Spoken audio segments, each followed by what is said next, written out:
Homeopathic doctor Mohammed Umar Akbar, Jain homeopathic clinic. Homeo is the best. आज का आपके साथ हम इस पार्ट 3 में इस बात के ख्यालात का इजहार करने जा रहे हैं कि शुगर के मरीज़ में क्या क्या जो है वो अफेक्ट जो हैं शुगर की वजह से जो जिस्म पर असरात आते हैं वो क्या आते हैं और क्यों आते हैं। सबसे पहले इसमें हम आपको बताते जाएं कि जो किसी भी शुगर के मरीज़ को जब शुगर होती है तो वो पहले तो 1 2 4 5 6 महीने तक वो इस बात को तस्लीम ही करने को तैयार नहीं होता, जिसकी वजह से उसकी शुगर काफ़ी हाई रहती है, 350-400 के करीब रहती है। और बाज़ केसेस ऐसे देखे हैं कि वो चेक करने से खौफ खाते हैं। इसकी भी होम्योपैथिक में मेडिसिन है खौफ खाने की, जिसे हम कहीं आगे जाके मेडिसिन के सेक्शन में आपके साथ नेक्स्ट एपिसोड में शेयर करेंगे कि वो खौफ खाते हैं कि हम शुगर चेक करेंगे, शुगर हाई होगी, हमें टेंशन होगी, हम ये और शुगर। अच्छा, वो शुगर ना चेक करने से क्या शुगर लो हो जाएगी, इस बात की कोई गारंटी नहीं है। इस बात की गारंटी ज़रूर है कि आप जब शुगर को मॉनिटर नहीं करेंगे या सोचेंगे कि शुगर को हम मॉनिटर नहीं कर रहे और वो जो है वो जिस्म पर जो है वो असरात क्या करेगी। सबसे पहले जो शुगर है, जो हम पिछले पार्ट में बता चुके हैं कि इसे खून की नालियों में से अपने पार्ट्स ऑफ द बॉडीज़ को और ऑर्गन्स को एनर्जी प्रोवाइड करने के बीच में जो चीज़ चाहिए, जो एंजाइम चाहिए, वो इंसुलिन चाहिए। अब इंसुलिन लबलबा प्रोड्यूस करता है। अब इस पे भी टाइप 1 और टाइप 2 है, इसे हम कहीं नेक्स्ट वीडियो में जिक्र करेंगे।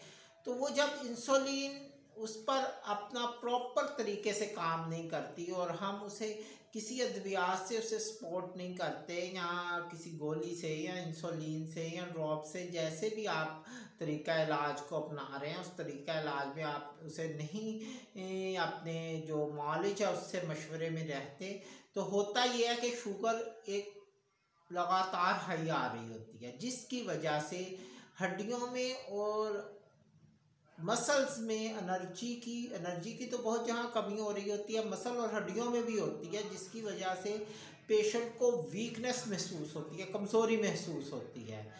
तो उस कमज़ोरी को वो दूर करने के लिए एक प्रॉपर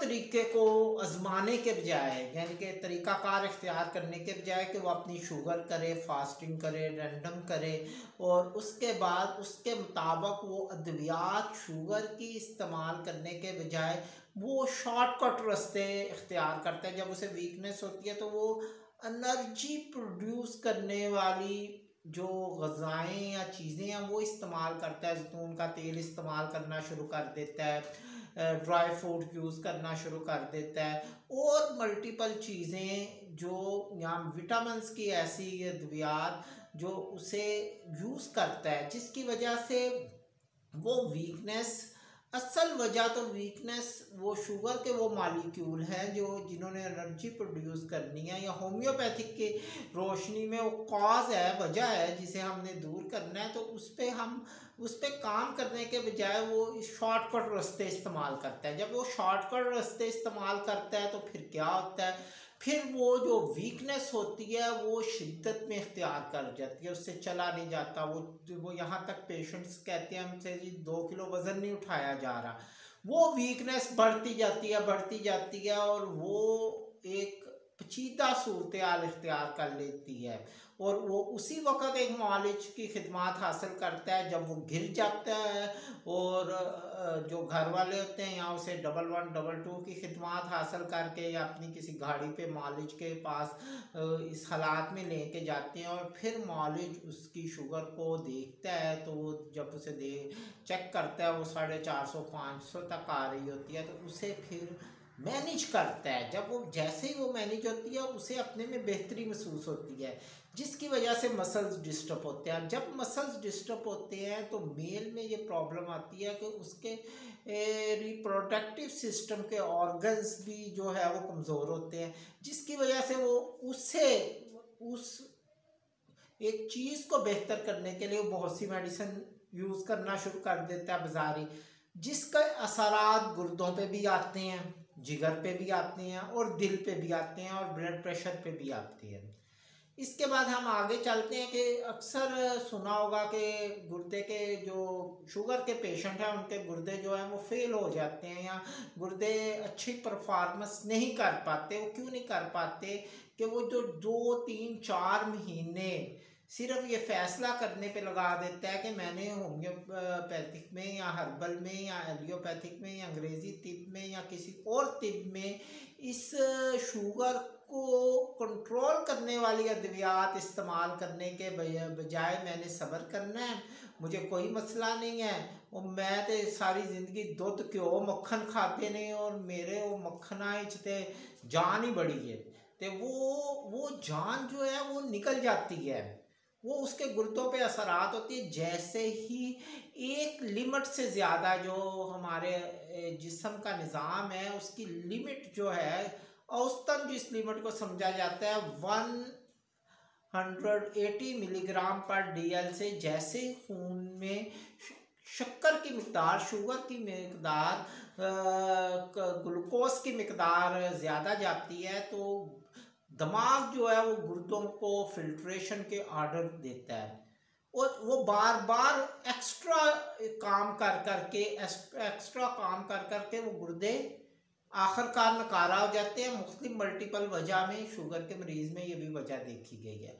अब इससे आगे क्या होता है कि शुगर के मरीज़ में एक और प्रॉब्लम है जो आती है कि उसका डाइजेस्टिव सिस्टम के जो मसल्स हैं वो भी वीकनेस इख्तियार कर जाते हैं, कमज़ोरी इख्तियार कर जाते हैं, उन्हें कॉन्स्टिपेशन हो जाती है और बहुत से मसाइल जो डाइजेस्टिव सिस्टम से होते हैं वो फिर उस पर असरअंदाज होते हैं और उसके नज़र के जो यानी कि मसल्स एनर्जी जब आपको नहीं मिलेगी, एक शख्स को जो एनर्जी प्रोड्यूस करने वाला जो सबसे बड़ा सोर्स कार्बोहाइड्रेट सोर्स है वो जब पार्ट्स ऑफ द बॉडीज नहीं बनेगी वहाँ पे वो अपने एनर्जी को नहीं पहुँचाएगा। और एनर्जी कैसे पहुँचेगी? जब वो मालिक्यूल टूटेंगे। मालिक्यूल कैसे टूटेंगे? जब इंसुलिन प्रोड्यूस होगी। इंसुलिन जब कैसे प्रोड्यूस होगी? वो पेंक्रियास लबलबा करेगा। लबलबा कब करेगा? जब उसकी परफॉर्मेंस अच्छी है।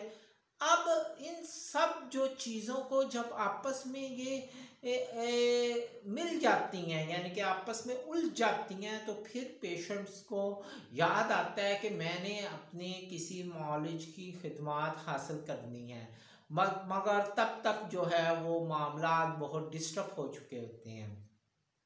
इसके बाद हम आगे चलेंगे कि होम्योपैथिक में जो है वो इसे कैसे कंट्रोल किया जाएगा, उसके मुमकिना जो है वो अद्वियात जो हैं वो कौन कौन सी होंगी। तो सबसे पहले मैं बात करना चाहूँ कि होम्योपैथिक इलाज बिल मिसल है, लाइक क्योर लाइक, और अलामात की रोशनी में इसमें जब तक हम केस टेकिंग के तमाम प्रोटोकॉल फॉलो अप नहीं करेंगे यानी कि उसे फॉलो नहीं करेंगे तब तक किसी भी डिजीज़, शुगर नहीं इसके अलावा भी जो मामलात हैं पेशेंट्स के साथ या कोई मसले मसाइल मर्ज़ की सूरत में चल रहे हैं उसे हम नहीं कंट्रोल कर सकते। सबसे पहले लोकेशन जानना ज़रूरी है, उसके बाद सेंसेशन जानना, मरीज़ क्या महसूस कर रहा है, किन हालात में जो है वो मर्ज़ में शिद्दत आ रही है, कोई भी मर्ज़ है उसमें शिद्दत आ रही, किन हालात में कमी आ रही है, इसका कॉज क्या था, वजह क्या थी, और उसके बाद इसके अलामात जनरल क्या हैं, इसकी जो ख़ास अलामात है वो क्या। इन सब को जब हम इकट्ठी करेंगे तो फिर ही कोई जो है वो अद्वियात सामने आएंगी। इसके अलावा जो होम्योपैथिक में मशहूर अद्वियात हैं उसका कोई ज़िक्र मैं कर देता हूँ। वो ऑलरेडी सबको पता है कि जो होम्योपैथिक की प्रैक्टिस कर रहे हैं उन्हें कोई इसमें कोई दूसरी दो बातें नहीं है कि उन्हें पता नहीं है। वैसे मैं जनरल तौर पे इसे आप इस्तेमाल नहीं कर सकते मालिज की इजाज़त के बगैर। जीनियम है, उसके बाद एसिड फास है, कॉलीफास है, उसके बाद नेक्स है, उसके बाद हमारे पास अगर हम डायरेक्ट चले जाएँ तो इंसुलिनियम भी है, यूरेनियम नाइट्रिकम भी है, पैंक्रिया का जूस भी है जिससे पेटेंटाइज किया गया है, और बहुत सी कलेक्शंस हैं। शुगर जो है, शुगर इंसान की ज़रूरत है। असल में होता इस तरह कि शुगर को ख़त्म नहीं किया जा सकता। अगर शुगर जिस्म से ख़त्म हो जाएगी, ग्लूकोज या ज़ियाबतीस जिस्म से ख़त्म हो जाएगी, इंसान एक्सपायर हो सकता है, मर सकता है, मर जाता है, हो सकता नहीं है, मर जाएगा, उसकी ज़िंदगी मुमकिन नहीं है। इसकी एक नॉर्मल वैल्यू होती है जिसमें फास्टिंग में 110 मिलीग्राम पर DL से नीचे तस्वर की जाती है। और खाने के बाद कुछ इंटरनेशनल फिगर है जिसमें 140 भी है, 175 और 180 मिलीग्राम पर DL को भी नॉर्मल तस्वर किया जाता है। अब ये जो डिज़ीज़ है ये मैनेजमेंट डिज़ीज़ है, यानी कि ये डिज़ीज़ ऐसी नहीं है कि हमें कोई बैक्टीरिया या वायरस आया और हमने उस पर मेडिसिन ले ली और उसे ख़त्म करना है। इसे ख़त्म नहीं किया जाता है, इसे मैनेज किया जाता है। और ये होती क्या है, अगर हम होम्योपैथिक की रोशनी में देखें तो 2, 3, 4 वजूहात जो हैं वो मैंने देखने में मेरी प्रैक्टिस में आई हैं। एक तो स्ट्रेस, जो हमारा जो है आजकल वैसे ही इन्वायरमेंट जो है पाकिस्तान का बहुत ज़्यादा स्ट्रेस वाला है कि इतनी इनकम नहीं होती है, जितने बिजली के बिल आ रहे हैं, पेट्रोल बढ़ रहा है, और बहुत से मामलात जो हैं वो महंगाई के हवाले से डिस्टर्ब हैं। यानी कि अगर महंगाई हो जाती है, आपकी सोर्स ऑफ इनकम भी बढ़ जाती है तो इतना कोई बड़ा इशू नहीं है। मगर जब सोर्स ऑफ इनकम उतनी रहती है और बढ़ जाती है, इसमें मुख्तलिफ एज में मुख्तलिफ जहनी दबाव का शिकार होना पड़ता है। ठीक है, जेनेटिक प्रॉब्लम भी है जो विरासत में आ रही है, और इसके बाद जो शुगर है, शुगर को मैनेज कर लेने वाला ही कामयाब है। आप बेशक किसी भी तिब से हैं, आपको पता होना चाहिए कि मैं जो हूँ वो शुगर मेरी किस वक्त हाई होगी, किस वक्त कम होगी, कैसे इसे मैंने कंट्रोल करना है। अवेयरनेस आपका होना ज़रूरी है। और अवेयरनेस कैसे आएगी कि जब अल्लाह ना करे कोई शुगर हो जाए तो आप 1, 2, 4 स्टिपें ज़ाया कर दें डब्बियों, उसे बार बार चेक करें कि आज मैंने बदपरहेज़ी किया है, बोतल पी है, केमिकल वाली चीज़ें इसमें बहुत ज़्यादा सोर्स हैं, आज मैंने बदपरहेज़ी कर ली, आज मैंने वॉकिंग नहीं की, मेरी शुगर का लेवल ये था, जब मैंने वॉकिंग की तो मेरी शुगर का लेवल ये हो गया, जब मैंने कोई ड्रॉप्स होम्योपैथिक के यूज़ किए तो मेरे शुगर का लेवल यहाँ पे था, जब मैंने मेडिसिन गोली खाई तो मेरे शुगर का लेवल यहाँ पे था। इन सब चीज़ों को जब आप खुद इकट्ठा करेंगे तो फिर आप जो है वो बेहतर तरीके से शुगर का जो है वो शुगर को मैनेज कर पाएंगे। शुगर असल में मैनेजमेंट का केस है, इसे मैनेज ही किया जाता है। इंशाल्लाह हम इस वीडियो को अब अख्तिताम करते हैं इस वीडियो का, और इजाज़त दें मुझे। नेक्स्ट वीडियो जो है हम किसी और बीमारी के टॉपिक पे आपके साथ जो है वो तबादला ख्याल करेंगे। अस्सलाम वालेकुम।